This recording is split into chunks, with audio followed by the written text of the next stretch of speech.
भला पहली एमिली एक सुपरमार्केट में काम पर जाती थी। आज केवल वही थी जो काम पर आई थी, इसलिए उसे सब कुछ देखना था। एक बच्चे ने गलती से एक बॉक्स कैंडी को नीचे गिरा दिया। कैंडी फर्श पर बिखरे हुए थे। एमिली बच्चे के पास पहुंची और कैंडीज को फिर से व्यवस्थित किया और जब काउंटर पर पहुंची तो उसने रजिस्टर खाली पाई। रजिस्टर के बगल में एक नोट भी लिखा हुआ था और उस समय मॉल के अंदर केवल 3 ही लोग थे। क्या आप इन तीनों लोगों को देखकर दिमाग लगा सकते हैं कि इनमें से चोर कौन है?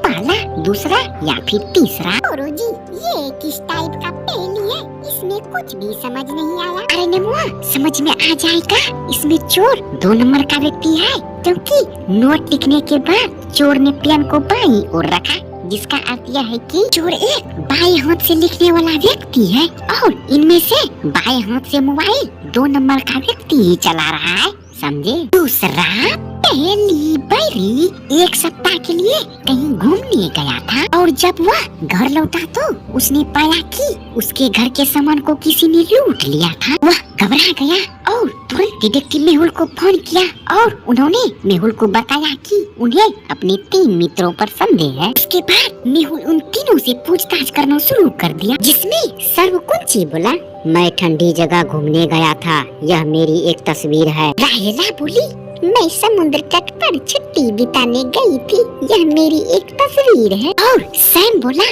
मैं डेजर्ट सफारी के लिए गया था, आप यह तस्वीर देख सकते हैं। क्या आप दिमाग लगा सकते हैं कि इनमें से झूठ कौन बोल रहा है? सर्वकुंची, राहेला या फिर सैम? गुरुजी, मेरा दिमाग इसमें काम नहीं कर रहा है। अरे नेमुआ, दिमाग लगाओगे तभी तो दिमाग काम करेगा। इसमें राहेला झूठ बोल रही है, क्योंकि राहेला की तस्वीर में पतंग की दिशा और जहाज में लगी ध्वज की दिशा सभी अलग अलग है।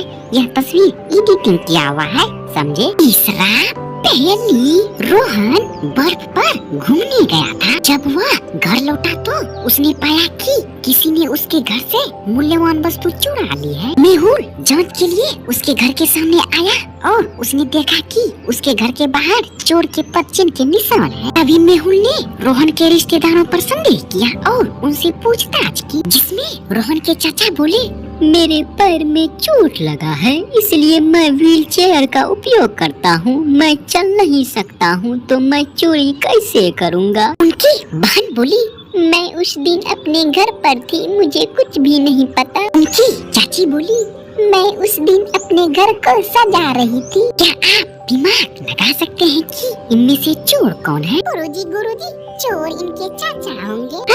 नेमुआ की बार बाजी मार लिया, क्योंकि नक्शे कदम पर छड़ी के निशान भी है। इसका मतलब चोरी करने कोई छड़ी की मदद से आया था, क्योंकि रोहन के चाचा को पैर में चोट लगा है, इसलिए ये छड़ी के सहायता से चलकर आया और चोरी कर लिया, समझे? आशा है कि ये सब पहेलियां आप लोगों को अच्छा लगा होगा।